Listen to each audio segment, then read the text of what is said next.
본 말씀을 통해서 어둠에서 빛으로 라는 제목으로 말씀 증가하겠습니다. 우리가 캄캄한 곳에 있다 보면 찾는 물건이 바로 옆에 있어도 확인할 수가 없습니다. 더듬어 찾지 않는 이상 확인할 수가 없는데, 반대로 빛 가운데 있으면 멀리서도 분별이 가능하고 또 우리가 나아갈 길을 찾을 수가 있는 겁니다. 우리 영혼이 어둠 가운데 쌓여 있으면 우리가 아무것도 할 수도 없고, 반대로 우리 영혼이 빛 가운데 있으면 우리가 살 길을 얻을 수 있는 겁니다. 분별이 가능하고 또 길이 보이고, 이 어둠을 뚫고 태양이 올라와 밝게 비추는 것처럼 우리 인생을 비출 만한 태양과 같은, 해와 같은 것들이 떠오를 때 우리 영혼이 어둠에서 빛으로 변화될 수 있는 겁니다. 그러면 우리 영혼이 어둠에서 빛으로 나올 수 있는 그러한 방편은 무엇인가? 무엇이 떠올라야지 우리 영혼이 어둠을 끝내고 또 새벽으로 나올 수 있겠는가?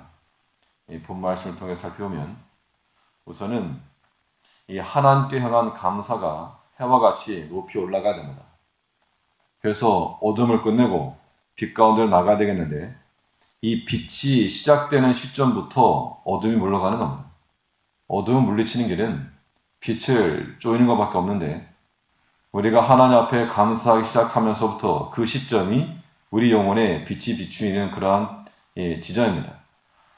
본문에서 다윗은 사울을 피해 숨어 지내는 원망할 수밖에 없는 그런 상황이었으나, 그러나 도리어 만민 가운데 감사하며 하나님을 찬송하겠다고 말하고 있습니다.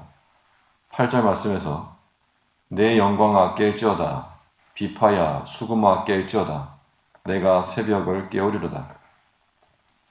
여기서 내 영광아 라고 말했을 때, 영광이라고 하는 것이 어떤 개인의 명예를 가리키는 것이 아니고, 이 시편에서 이 시적 표현입니다. 시적 표현으로 자기 자신의 영혼을 가리키는 것으로 보는 것이 합당합니다. 즉, 내 영혼아 깨어라 그겁니다. 내가 새벽을 깨우리로다.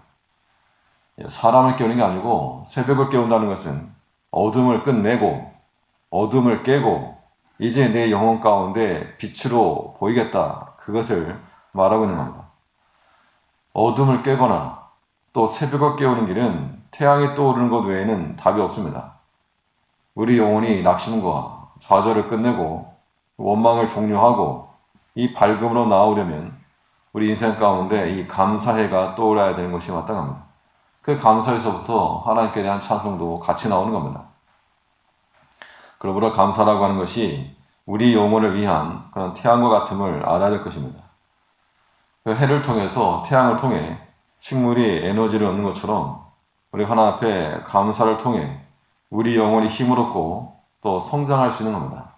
참 신비로운 것이, 이 상황이라고 하는 건 똑같은데 우리가 어떻게 생각하는가, 어떤 반응을 보이는가, 어떻게 대처하는가에 따라서 전혀 달라진다는 겁니다. 감사가 마치 그와 같아서 상황 자체는 달라지지 않았으나 우리의 믿음으로 주 앞에 감사하고 나가면 마치 해가 떠오른 것 같이, 그래서 만물이 소생하고 또 식물들이 힘을 얻고 그러한 것처럼 우리 영혼이 그 감사로 인하여 힘을 얻을 수 있고 에너지를 얻을 수 있다는 겁니다. 그 시작점이, 어둠을 끝내고 빛이 시작되는 그 지점이 바로 우리 감사하는 자리임을 알아야 됩니다. 9절에서 주여 내가 만민 중에서 주께 감사하며 열방 중에서 주를 찬송하리이다. 이 감사와 찬송이 동의어라고 온다 그러면, 만민 가운데 열방 중에 내가 주께 감사하고 내가 또 주께 감사하겠노라 라고 하는 그런 선포입니다. 지금 다윗은 숨어있는 상황이죠. 숨어있는 상황. 만민에게 자기 자신을 드러냈다가는 만민은 고사하고 당장 사울의 손에 죽을 지경일 겁니다. 그러나 그가 하나님을 높이고 하나님께 대한 감사의 마음이 충만해지니까 그는 비록 굴에 숨어있는 그런 처지일지라도 내가 만민 중에 나서서 하나님의 이름을 높이겠노라, 하나님의 베푸신 그 은총을 내가 기억하겠노라 라고 하는 그러한 신앙적 의지를 보여주고 있습니다. 근데 우리 영혼이 어둠도 있고 빛도 있는데, 이게 시간이 지나면 어둠에서 벗어나야 됩니다. 우리 항상 낙심된 상태로 있지 않고 시간이 지나면 이제 빛이 떠올라야 됩니다. 이 지구가 자전하면서 어둠이 물러가고 빛이 오는데 이 빛이 오는 것도 우리 뭐 서서히 해가 떠오르는 것처럼 여겨지지만 실상은 지구가 굉장히 빠른 속도로 돌고 있습니다. 이 지구 둘레만큼을 24시간 내로 돌아야 되니까 지금도 뭐 움직이지 않고 있는 것처럼 보여도 지금 굉장히 빠르게 움직이고 있고 또 태양을 중심으로도 굉장히 뭐 시속 30km 이상으로 공전하고 있습니다.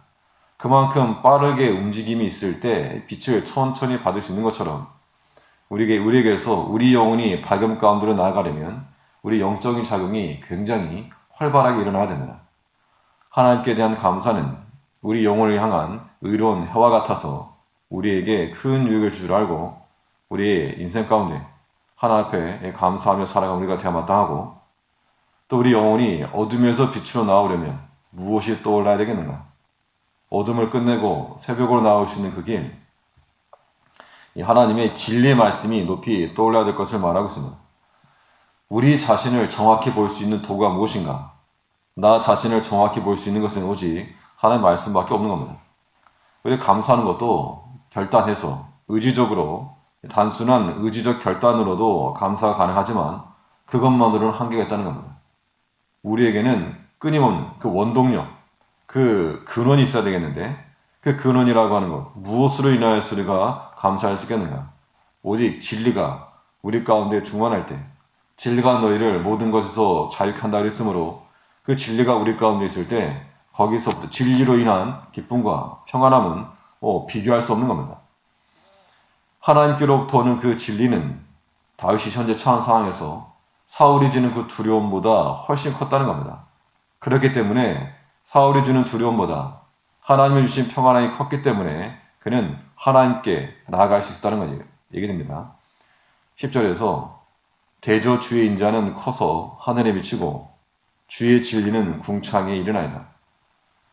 하나님께로부터 오는 그 인자하심이 크고 또 그 진리는 궁창 이르기까지 사울의 그 왕의 권세가 나 하나 잡으려고 사울의 권세가 컸지만 그러나 하늘로부터 보내시는 주의 인자는 더 컸고 또 그 진리는 하늘에까지 이르렀기 때문에 사울이 쫓아오는 것보다 더 크다는 겁니다. 오직 진리의 말씀이 높이 떠서 나는 비록 숨은 사울 때문에 숨어 지내지만 주의 진리는 궁창 이르기까지 함으로 그 진리로 인하여 하나님 보내신 인자하심을 인하여서 내가 밝음 가운데 빛 가운데 나아갈 것을 말하고 있는 겁니다. 비록 땅의 길은 막혀서 굴에 숨어 있을지라도 하나님께로 향한 길은 막히지 않았음을 확인했기 때문에 어둠을 물리치고 빛 가운데로 나온 겁니다. 우리 영혼이 깨어서 밝음 가운데로 나오려면 이 말씀이 진리의 말씀이 떠올라야 됩니다. 그거 보고 가는 겁니다. 마치 동방 박사들이 하늘의 그 별을 보고 주께로 나아갔던 것처럼 실제적인 일이지만 우리에게 하나의 교훈으로 본다면 우리 진리의 말씀을 보고 그 말씀을 의지하여 주께로 나가는 겁니다.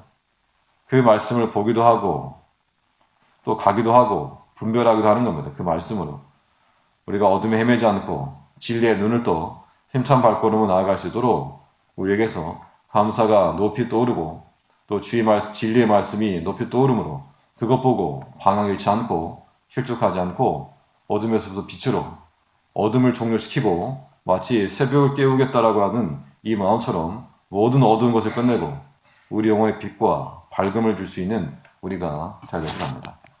기도하겠습니다.